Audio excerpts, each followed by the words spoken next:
Hey, welcome to March. I'm Carl Azus, and this Tuesday is super. This is the day when Americans in 13 states all go to the polls at once. And we're going in depth on Super Tuesday coverage in tomorrow's show.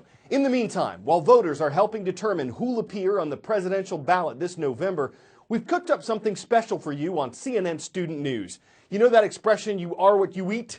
Well, CNN has a raw ingredients series. It looks at how the U.S. food industry has changed, how engineering and importing have replaced old-fashioned growing, and how consumer demand still factors in to how the industry produces our food. Christina Alessi has gone inside some of America's biggest food companies, seeing what most people haven't seen before. And today we're zooming in on animal feed and how what they eat ultimately makes its way to us. I know I'm not supposed to do it, but every once in a while, it's necessary. Burying my face in the best barbecue I can find. Americans eat a lot of meat. On average, up to 126 pounds of poultry, beef, and pork every year. For some, it's more than their own body weight. But depending on the animal, producing 1 pound of meat can take 2, 3, or even 6 pounds of feed. And what some of our livestock is eating are things you'd never put in your mouth. We're going this way. This is a hog finishing farm in Iowa. It's where pigs get fat. Over the course of 5 to 6 months, pigs go from about 13 pounds to 270 pounds in this room. Why did they get all quiet all of a sudden? They want to hear what I have to say. Oh, wow, that's amazing. The smell was awful, but for me, the most unsavory part of this process is the one you rarely get to examine closely. In fact, it's one of the most opaque corners of the meat industry. It's the animal feed itself. Most animals raised in this country eat a secret formula. Some elements of the mix are even unknown to the farmer, but it's safe to say that it includes proteins, fats, and in many cases, drugs. But the base for much of it is lots and lots of corn. Do you feel like this was what you were born to do? I feel this is what God put me on the earth for. Roger Zylistra has been farming corn for more than 30 years. This corn is not corn we'd eat. No. It's not corn I'd put on my grill. No, it is not. We grow it as a commodity. It really ultimately comes down to economics. And if it wasn't for the meat industry, Roger might have a tough time staying in business. That's because America's livestock are essentially just corn conversion machines. First, the corn travels to a storage facility like this one. This is 1 million bushels, or 56 million pounds of corn. And that's just the overflow from the massive storage containers. We need to hold a whole year's worth of production at one time, and then it's metered out throughout the remainder of the year. Nearly 40% of all the corn grown in the U.S. goes to animal feed. Rick Weigel makes hog feed. How many ingredients are you looking at the end of the day? Probably 10 to 12 different ingredients in. That includes pig fat. So yes, the pigs are eating pig fat. One of the biggest feed makers is 250 miles north, Cargill in Minnesota. We believe our purpose here is to be able to feed the world. And to feed the world, we got to find the most efficient way to grow healthy animals. So we spend a lot of time doing the research to tackle exactly that question. Cargill says it can get animals just as fat on half the feed compared to 40 years ago. But for many in the industry, it's not just about less feed, it's about bigger animals. How do you get livestock to explode in size in just a few months? The industry has a term for it: renderings. Animal byproducts like meat and bone meal, leftover grease from restaurants, and even meal made from poultry feathers. To get a chicken to market weight, it takes between 42 and 48 days. I mean, that's amazingly fast.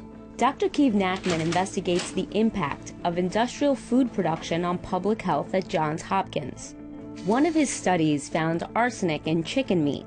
It came from a growth promotion drug in feed that has since been suspended by the FDA.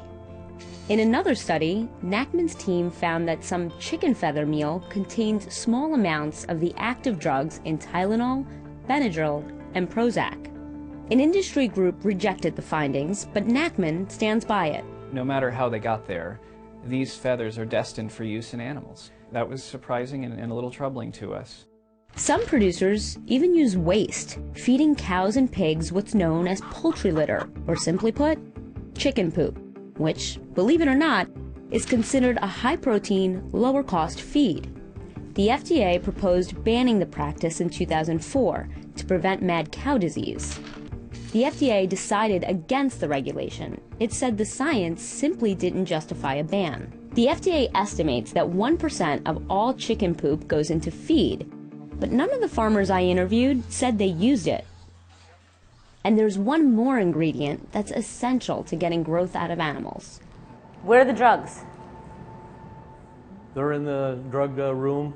We hand weigh them out, and they're dumped in each batch of feed. Weigel says the majority of his customers request antibiotics in their feed. This is where it comes from.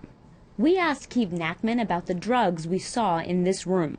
I did see one drug that has an active ingredient called carbidox that has been shown to be carcinogenic and cause birth defects, at least in animals. And that drug has been banned in Canada, in the EU, and in Australia. It's still approved for use here. But with some restrictions, which Weigel says he follows closely. And get this, more than 70% of all antibiotics sold in the U.S. are for food production animals. When I tell people that 75% of the antibiotics in this country go into the animal supply chain, it blows their mind. It's not possible. How can that be? Antibiotics are for humans, and it's just not possible. I mean, that blows their mind. Jeff Dunn is trying to reform the food industry from the inside at Campbell's. Why is that important? Why should people care about that process? Because that For those who don't care, because clearly there's a subsection of society that does care, but there's tons of other people that don't care. All of this costs money. You know, none of this stuff comes free. And there's a reason that amount of antibiotics was used by the meat industry, because it was effective for them, it was efficient for them. Ultimately, if the low-cost food requires us to do these things to animals in our food system that aren't long-term healthy, haven't we really simply just externalized that cost on the long-term health issues? Here's why using so many antibiotics is a problem. Antibiotics are vital drugs that help defend us from bacteria that can make us sick, or even kill us. But bacteria can evolve. Every time we use antibiotics, some bacteria survive, and those drug-resistant bacteria can then multiply and spread. This can result in what many call a superbug. As we use more and more antibiotics, this problem magnifies, generating more kinds of superbugs and making the ones that already exist even more powerful. There are already some strains of drug-resistant bacteria out there, and public health officials warn that it'll only get worse if we don't cool it on the antibiotics. The FDA says it's changing antibiotic guidelines for animal feed by December 2016. Veterinarians will have to make sure the drugs are used judiciously and, quote, when needed for specific animal health purposes. The feed makers I spoke to said they follow FDA regulations. But Nachman isn't satisfied with the FDA or the industry. But is there an alternative? Maybe going organic. We are farming the same way that my great-grandparents would have farmed. Without drugs, the same pound of meat will cost you more. The consumers are willing to pay. I think there will continue to be more demand. And there's the heart of it, demand for cheap meat.